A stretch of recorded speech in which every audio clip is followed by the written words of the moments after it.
నిజమైన ప్రేమ వెనక్కి తగ్గదు. Real love doesn't quit. మీరు ఒక వ్యక్తిని దూరం పెట్టినా అతను ఇంకా మీతో మాట్లాడడానికి ప్రయత్నిస్తున్నాడంటే అది అతని బలహీనత కాదు, అది ప్రేమ. ఎందుకంటే వెళ్ళిపోవడం చాలా సులభం, కానీ బాధించిన అక్కడే ఉండి మళ్ళీ ప్రయత్నించడానికి ధైర్యం కావాలి.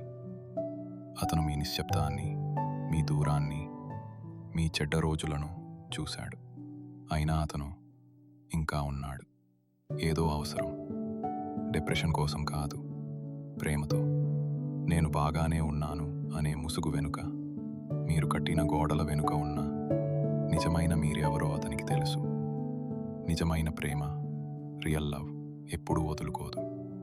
అది కొద్దిసేపు నిశ్శబ్దంగా ఉండవచ్చు, కొద్ది కాలం మసకబారవచ్చు, కానీ అది ఎప్పటికీ కనుమరుగైపోదు. అది వేచి ఉంటుంది, క్షమిస్తుంది, తిరిగి దాని దారిని వెతుక్కుంటుంది.